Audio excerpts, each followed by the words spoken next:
Is once again good evening to all. Today we have gathered for this Wednesday Dhamma reading session and discussion.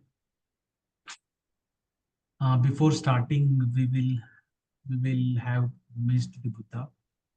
We can decide all together. Namo tassa bhagavato arahato samma sambuddhassa.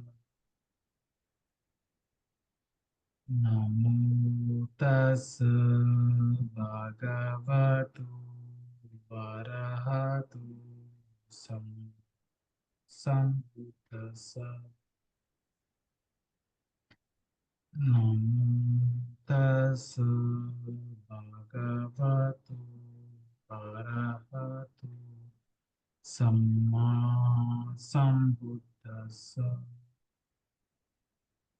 Buddham Dhammam Sangham Namasami. Yes, today we will be reading the suttas related to the life of the Buddha. I have been referring from a website called Sutta Friends, where it has many different topics like let us say anyone like characteristics like loving kindness, compassion, life of Buddha, generosity. These wording related suttas have been segregated in this website. Like one can go through in it has very good segregation, and one can read one sutta based on the topic wise. Like we will be reading today from DN 14. Uh, I think this sutta being lengthier sutta, we will make it 2 or 3 parts in Wednesday's reading.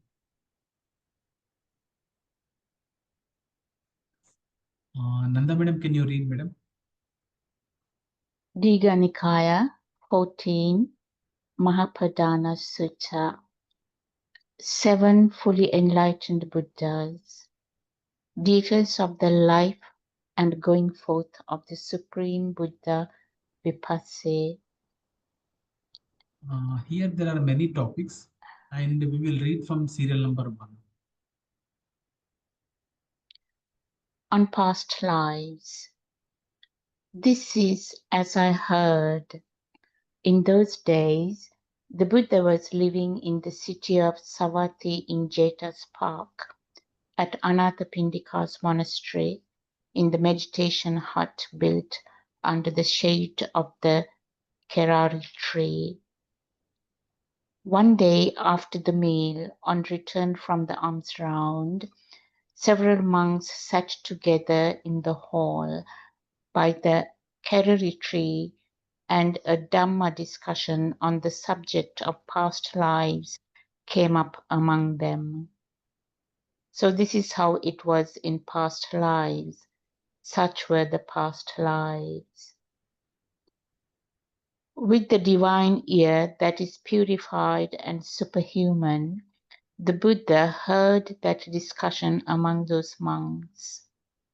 So the Buddha got up from his seat and went to the hall, where he sat on the seat spread out and asked the monks, "Monks, what were you sitting and talking about just now? What was the discussion you couldn't finish?" The monks told the Buddha what they were talking about, adding, "Bhante, this was the discussion that was unfinished when the Buddha arrived." Monks, would you like to hear a Dhamma talk on the subject of past lives? Now is the time, Blessed One. Now is the time, Holy One. Let the Buddha give a Dhamma talk on the subject of past lives. The monks will listen and remember it. Well then, monks, listen and pay close attention I will teach. Yes, Bhante, they replied. The Buddha taught this. 91 eons ago, the Buddha Vipassī arose in the world, liberated and fully enlightened. 31 eons ago, the Buddha Sikhī arose in the world, liberated and fully enlightened. In the same 31st eon, the Buddha Vessabhū arose in the world, liberated and fully enlightened. In the present fortunate eon, the Buddha Kakusandha, Koṇāgamana, and Kassapa arose in the world, liberated and fully enlightened. In this present fortunate eon, I have arisen in the world, liberated and fully enlightened. Monks, the Buddha Vipassī, Sikhī, and Vessabhū were born in the royal caste into royal families. The Buddha, Kakusandha, Koṇāgamana, and Kassapa were born in the Brahmin caste into Brahmin families. I was born in the royal caste into the royal family. Monks, the Buddhas named Vipassī, Sikhī, and Vessabhū were born into the Koṇāgamana clan. The Buddhas named Kakusandha, Koṇāgamana, and Kassapa were born into the Kassapa clan. I was born into the Gotama clan. Monks, the Buddha Vipassī had a lifespan of 80,000 years. The Buddha Sikhū had a lifespan of 70,000 years. The Buddha Vessabhū had a lifespan of 60,000 years. The Buddha Kakusandha had a lifespan of 40,000 years. The Buddha Koṇāgamana had a lifespan of 30,000 years. The Buddha Kassapa had a lifespan of 20,000 years. For me, in the current period, the lifespan is short, brief, and fleeting, and even a long-lived person these days lives only for 100 years or a little more. The Buddha Vipassī was enlightened at the root of a palal tree. The Buddha Sikhī was enlightened at the root of a burflower tree. The Buddha Vessabhū was enlightened at the root of a sal tree. The Buddha Kakusandha was enlightened at the root of an mahatri tree. Buddha Koṇāgamana was enlightened at the root of a cluster fig tree. Buddha Kassapa was enlightened at the root of a banyan tree. I was enlightened at the root of a sacred fig tree. The Buddha Vipassī had a fine pair of chief disciples named Khanda and Tissa. The Buddha Sikhī had a fine pair of chief disciples named Abhibhū and Sambhava. The Buddha Vessabhū had a fine pair of chief disciples named Sona and Uttara. The Buddha Kakusandha had a fine pair of chief disciples named Vidura and Sanjiva. The Buddha Koṇāgamana had a fine pair of chief disciples named Vyasa and Uttara. The Buddha Kassapa had a fine pair of chief disciples named Tissa and Bharadvaja. I have a fine pair of chief disciples named Sariputta and Moggallana. The Buddha Vipassī had 3 major gatherings of disciples, one of 6,800,000, one of 100,000, and one of 80,000, all of them liberated monks who had destroyed their defilements. The Buddha Sikhī and 3 major gatherings of disciples, one of 100,000, one of 80,000, and one of 70,000, all of them liberated monks who had destroyed their defilements. The Buddha Vessabhū had 3 major gatherings of disciples, one of 80,000, one of 70,000, and one of 60,000, all of them liberated monks who had destroyed their defilements. The Buddha Kakusandha had 1 major gathering of disciples, 40,000 liberated monks who had destroyed their defilements. The Buddha Koṇāgamana had 1 major gathering of disciples, 30,000 liberated monks who had destroyed their defilements. The Buddha Kassapa had 1 major gathering of disciples, 20,000 liberated monks who had destroyed their defilements. I have had 1 major gathering of disciples, 1,250 liberated monks who had destroyed their defilements. Yes, can I read, madam? So it is very big.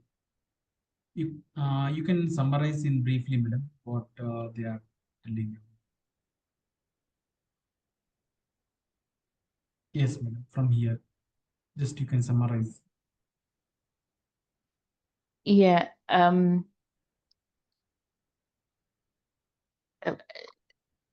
the Blessed One was in Savat in Jeta Park at Anathapindika Monastery.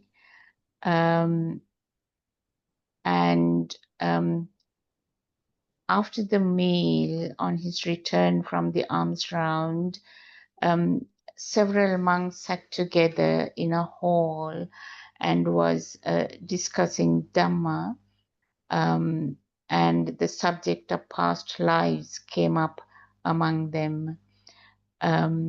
So the divine ear of our Blessed One, who's purified and superhuman, the Gotama Buddha heard the discussion and went into the hall and asked monks what they were discussing.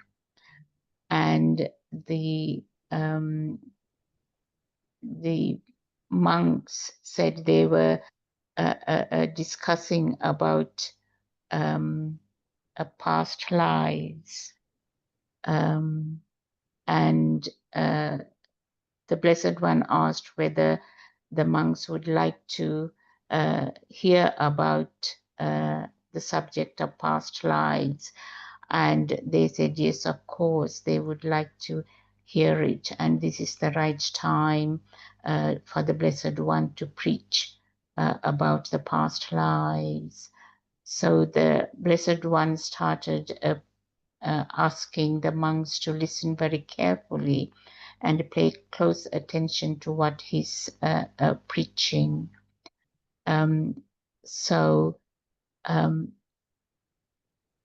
The Buddha said 91 eons ago, that is a very, very long time ago, Buddha Vipassī arose in the world, liberated and fully enlightened.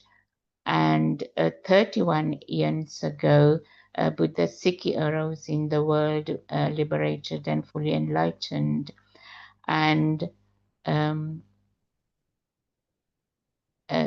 the same 31 years ago, the Buddha Vessabhū arose in the world, liberated and fully enlightened.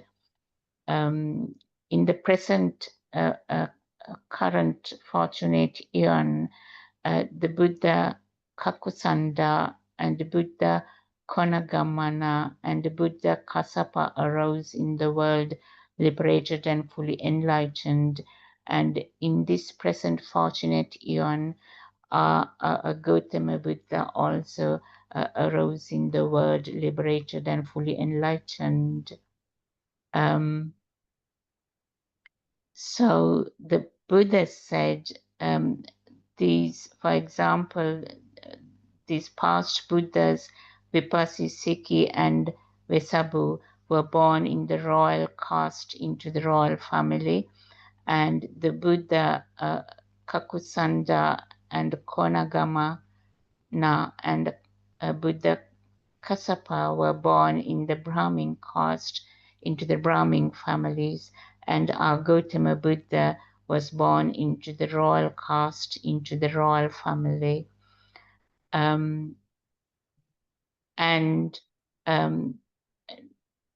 The Buddha Vipassī and Buddha Sikhī and Buddha Vessabhū were born into the Koṇāgamana clan.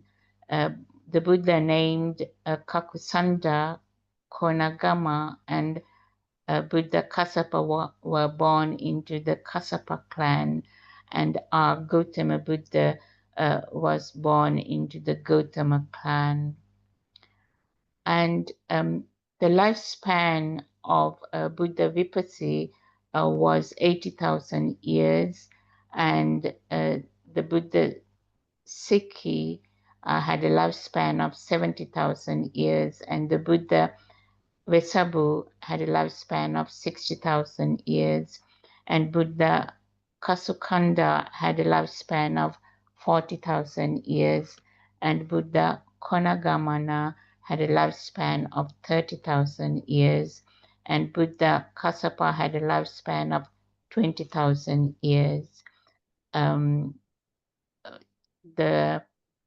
Our Gotama Buddha had a lifespan is short, a brief and fleeting, and even a long-lived person these days lived only for 100 years or a little just over 100 years.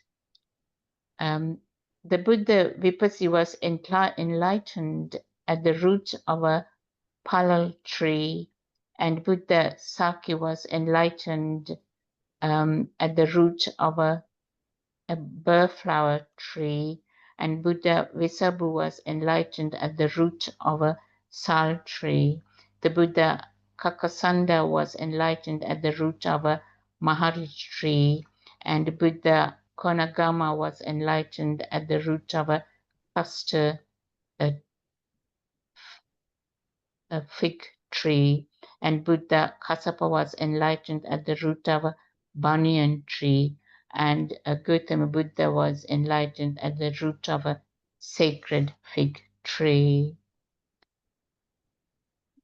So the Buddha Vipassī had a fine pair of chief disciples named Khanda and Tissa, and Buddha Sikhī had a fine pair of chief disciples named Abhibhu and Sambhava, and Buddha Vessabhū had a fine pair of chief disciples named Sona and Uttara, and Buddha Kakusandha had a fine pair of chief disciples named Vidura and Sanjiva, and Buddha Koṇāgamana had a fine pair of chief disciples named Vyasa and Uttara, and Buddha Kassapa had a fine pair of chief disciples named Tissa and Bharadevaja, And of course, I'm sure everybody knows that our Gotama Buddha had chief disciples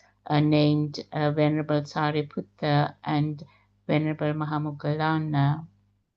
The Buddha Vipassā had three major gatherings of disciples, one of 6,800,000 and one of 100,000 and one of 80,000, all of them liberated monks who had completely destroyed their defilements.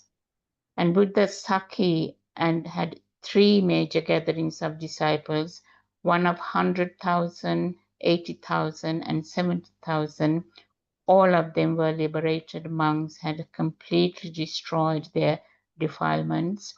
And Buddha Vessabhū had three major gatherings of disciples of 80,000, 70,000 and 60,000. And all of them liberated monks had destroyed their defilements.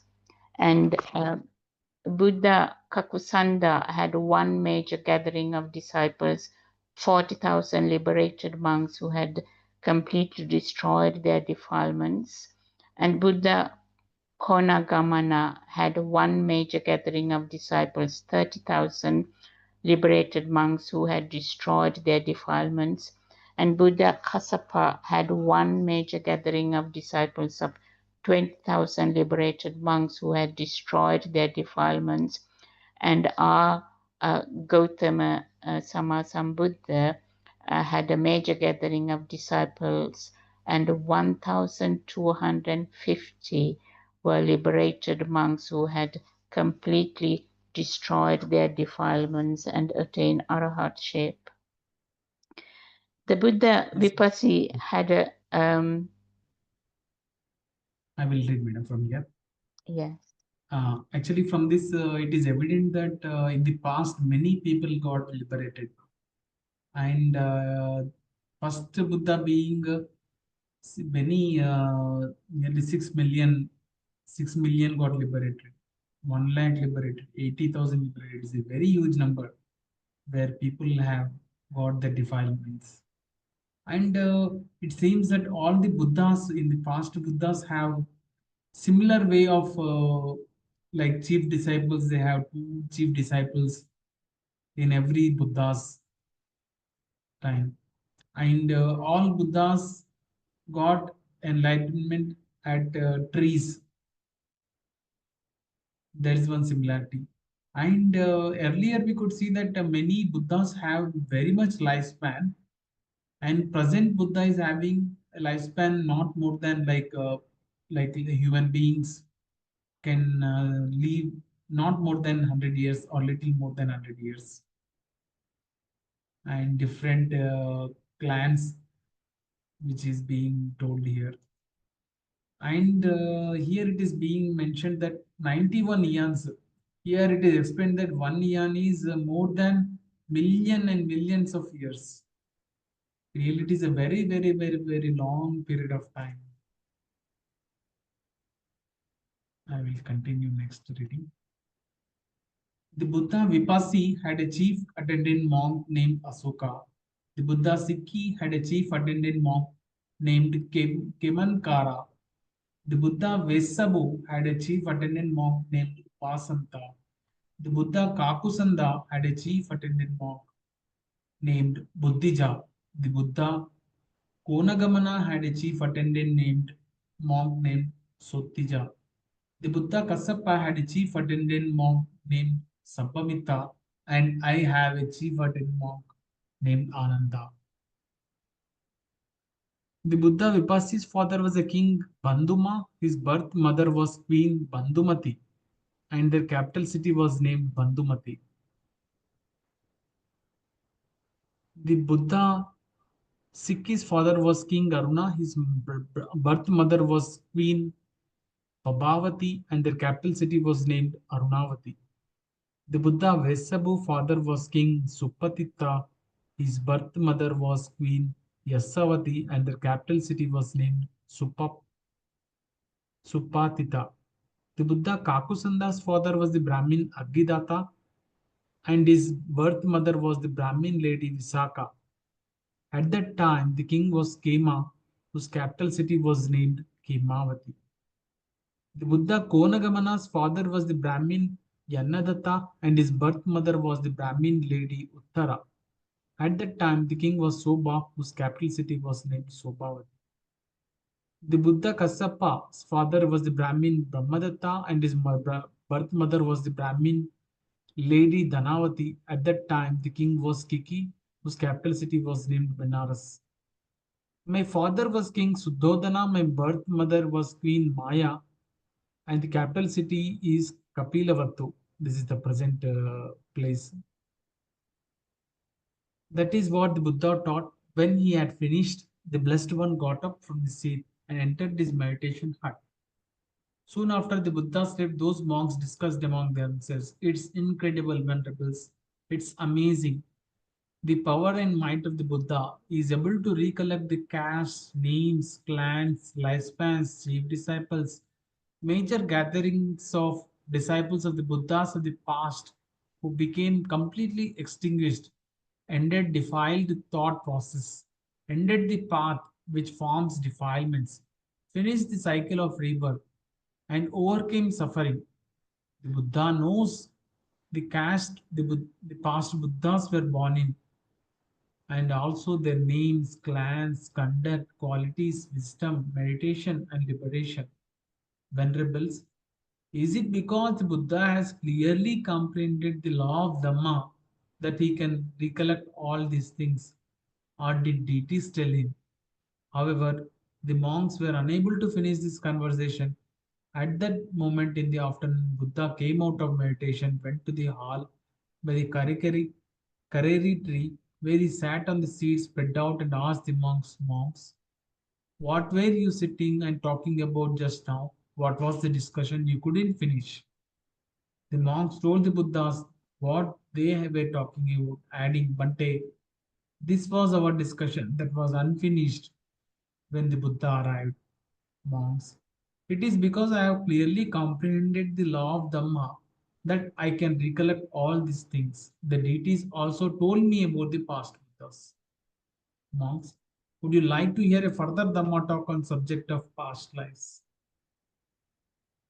Now is the time, Bante. Now is the time, blessed one. Let the Buddha give a further Dhamma talk on the subject of past lives.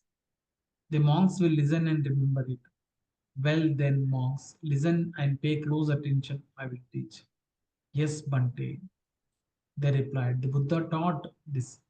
91 years ago, the Buddha Vipassī arose in the world, liberated and fully enlightened. He was born in a royal caste into a royal family. His clan was Kundana. His lifespan was 80,000 years. He was enlightened at the Palov tree. He has had a fine pair of chief disciples, Kanda and Tissa. He had three major gatherings, and this was actually same as the previous one which we have read. And in this, basically, what is the learning? What I think is Buddha has such a quality where he could able to remember all the past Buddhas with their names, clans, conduct, quality, wisdom, meditation, liberation. And this was comprehended because he has clear comprehension of Dhamma. And even it was said that the deities, gods are also said about the past Buddhas. This is the takeaway from for us. Second, extraordinary factors in the life of Bodhisatta. Monks, when the Bodhisatta Vipassī passed away from Tusita heaven, he was conceived in the mother's womb, mindful and aware. This is extraordinary, but happens in all the lives of Buddhas to be. It's extraordinary that when the Bodhisatta passes away from the Tusita heaven, he is conceived in his mother's womb and then in this world with its gods, Maras, and Brahmas. This population with its recluses and Brahmins, gods and humans, an immeasurable, magnificent light appears, surpassing the power of gods.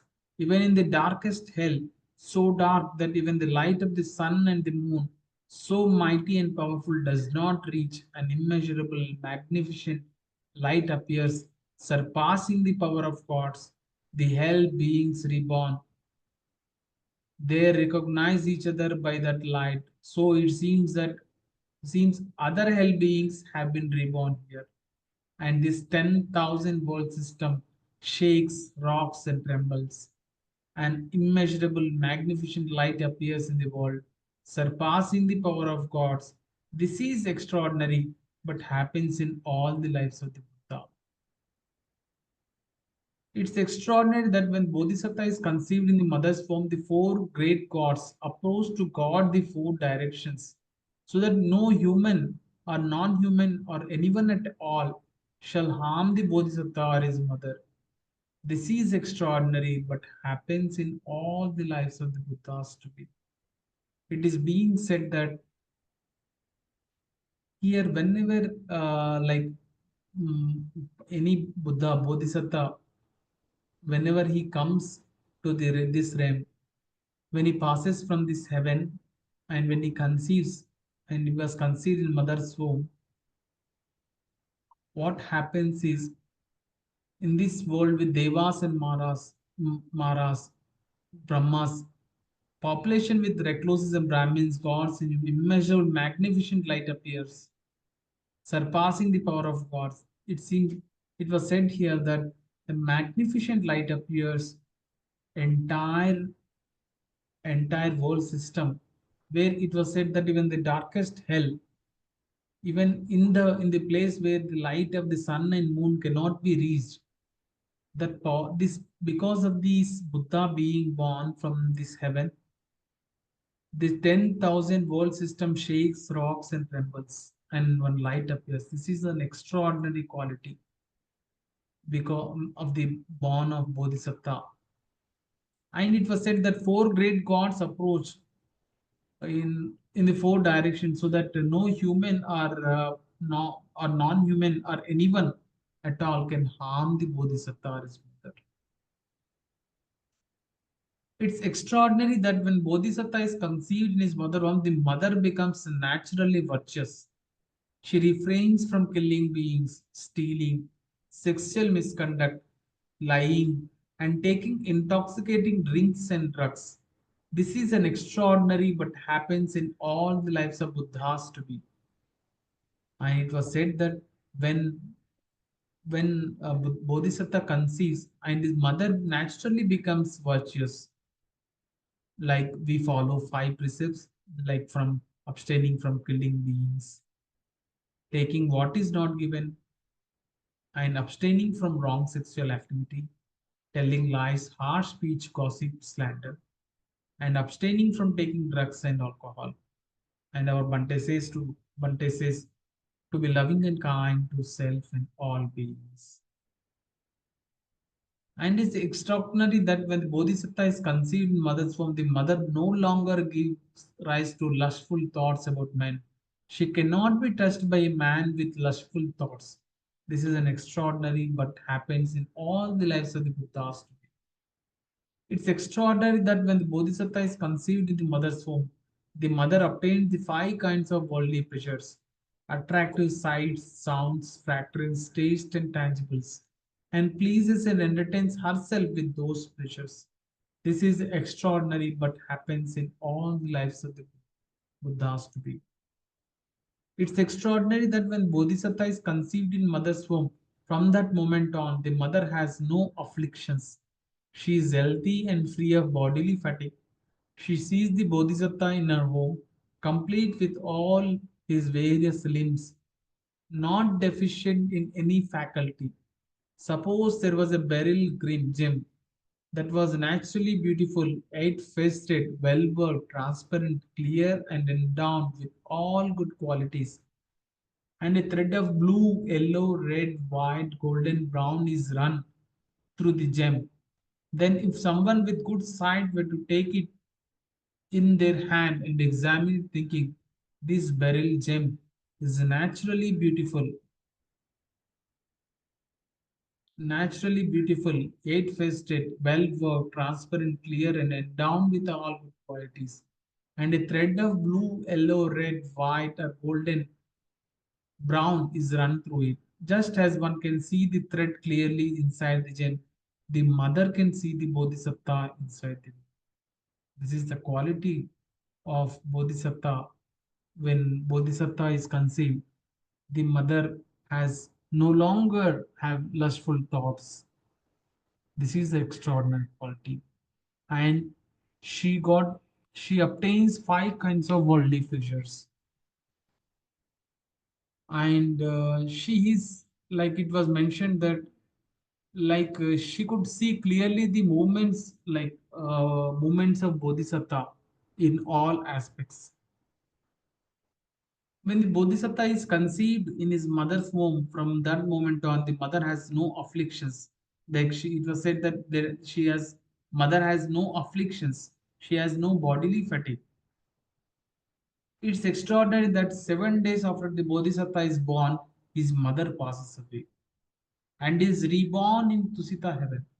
This is an extraordinary but happens in all the lives of Buddhas. In the present Buddha also, one can remember that after 7 days, mother passes away. This is an extraordinary quality. It's extraordinary that while other women have carried the infant in a womb for 9 or 10 months before giving birth, it is not so for the mother of Bodhisatta. She gives birth after exactly 10 months. This is extraordinary, but happens in all the lives of the Buddhas. Madam, you can read from here.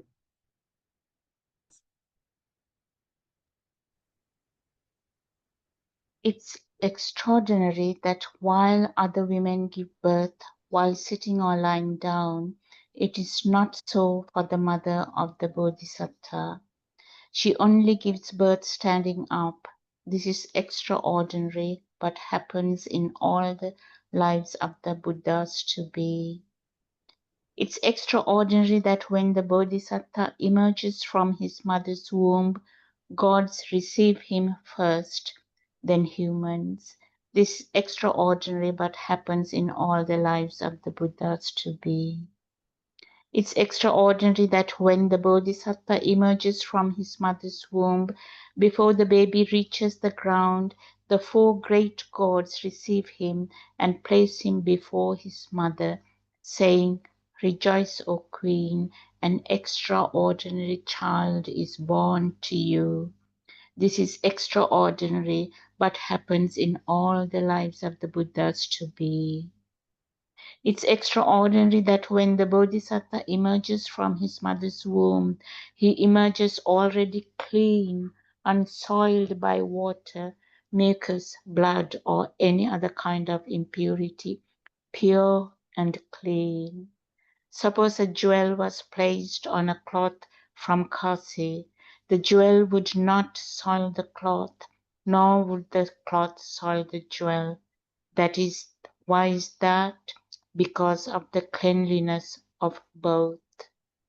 In the same way, when the Bodhisatta emerges from his mother's womb, he emerges already clean, unsoiled by water, mucus, blood, or any other kind of impurity, pure and clean. This is extraordinary, but happens in all the lives of the Buddhas to be. It's extraordinary that when the Bodhisatta emerges from his mother's womb, two streams of water appear in the sky, one cool and one warm, for the Bodhisatta and his mother to use. This is extraordinary, but happens in all the lives of the Buddhas to be. It's extraordinary that as soon as the Bodhisatta is born, the Bodhisatta stands firm with his own feet on the ground. Facing north, he takes 7 steps with a white decorated umbrella held above him, surveys all directions, and makes his brave statement, "I am the greatest in the world. I'm the eldest in the world. I'm the best in the world. This is my last birth. There are no more future lives for me." This is extraordinary, but happens in all the lives of the Buddhas to be.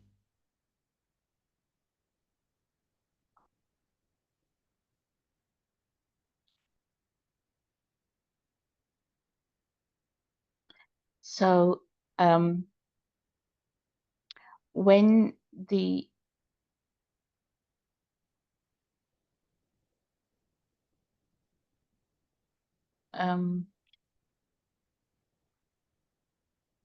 when a woman carried the infant in a womb for 9 or 10 months before giving birth,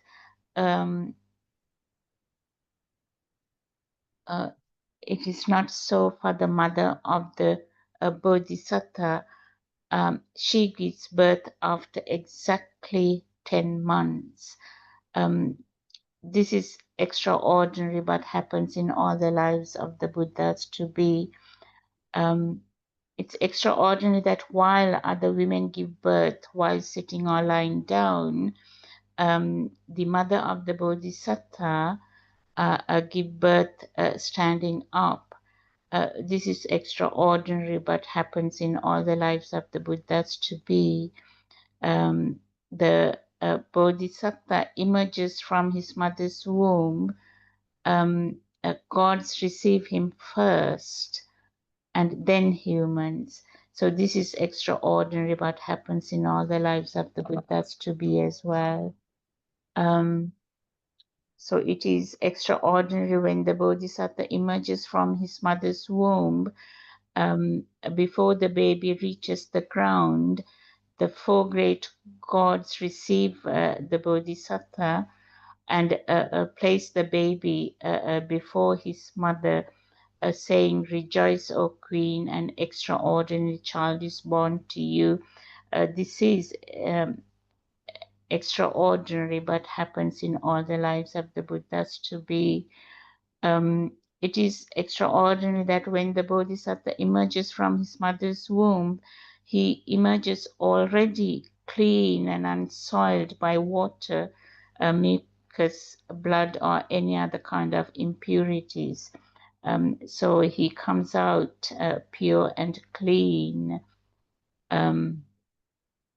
So as an example, if a jewel was placed on a cloth from Kasi, the jewel would not soil the cloth, nor the cloth soils the jewel.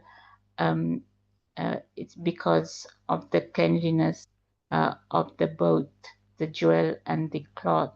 It's the same with the purity of the Bodhisatta.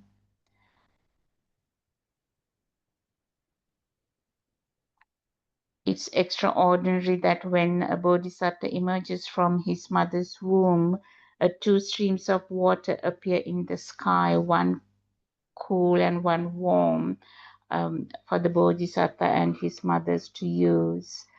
This is extraordinary, but happens in all the lives of the Buddhas to be as well. It is extraordinary that as soon as the Bodhisatta is born, the Bodhisatta stands firm with his own feet on the ground, facing north. He takes 7 steps with a white decorated umbrella held above him, surveys all the directions, and make a brave statement. I am the greatest in the world. I'm the eldest in the world. I'm the best in the world. This is my last birth. There are no more future lives for me. This is extraordinary, but happens in all the lives of the Buddhas to be as well. Yes, madam. I will just see like one paragraph I will lastly read, and we can end the today's reading session. It's extraordinary that when the Bodhisatta emerges from mother's womb, then in this world with its gods, Maras, Brahmas, this population with its recluses and Brahmins, gods and humans, an immeasurable magnificent light appears, surpassing the powers of God. Even in the darkest hell, so dark that even the light of the sun and moon, so mighty and powerful, doesn't reach, an immeasurable, magnificent light appears, surpassing the power of gods. The hell beings reborn, they recognize each other by that light. So it seems other hell beings have been reborn. The 10,000 world system shakes, rocks, and trembles. An immeasurable, magnificent light appears in the world. surpassing the power of gods. This is an extraordinary but happens in all the lives of the Buddhas. It is said that when Bodhisatta emerges from the mother's womb, in all the world system, a light appears, immeasurable, magnificent light, and the 10,000 world system shakes, rocks, and trembles. I think we have covered this first thing, and next we will read about. I think this is already covered, and we can continue in next session. And Nanda Madam, do you want to share anything? Yes, I think it is a beautiful reading. To me, uh, I was thinking it's unimaginable lifespan that I may have wandered in the samsara. So there is a cosmic order. The Dhamma, the true Dhamma, is there for us to see. So it really encourages me to practice the teachings of the Buddha, which is very, very rare. And it is up to me to take the full advantage of the Gotama Buddha's teaching and make the right effort to experience cessation and awakening, because this has happened so many times over a very, very long period of time. So I personally feel we are very, very fortunate to still have the Buddha's teaching for us to practice and reduce the suffering in our lives, and ultimately to completely stop suffering and enjoy the freedom.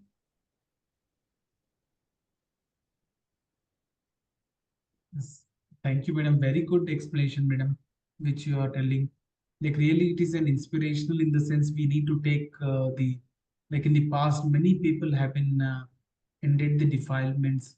And it was mentioned many people, and it was said that Buddhas have been before many eons, 91 eons before. And really, we are very fortunate that we have a teaching and we have in our hands the Dhamma and how to practice Dhamma. And definitely, we can put in our more energy towards it. It's very inspirational, madam. Paul, sir, do you want to say something?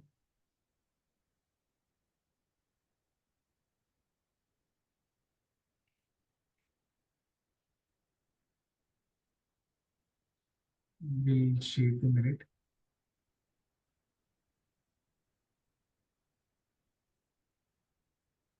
We can read the sharing merit all together.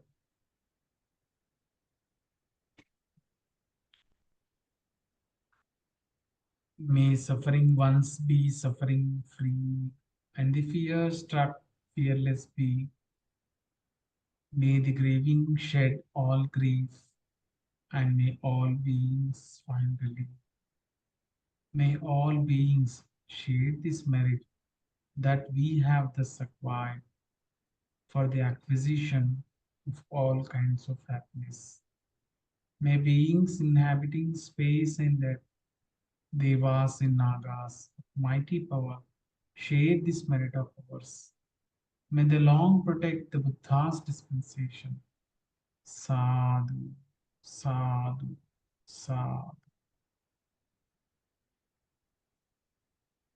Thanking you all. Thank you, Nanda Madam. Thank you, Paul sir. Thank you, Sindhu, for joining. Wishing all happiness.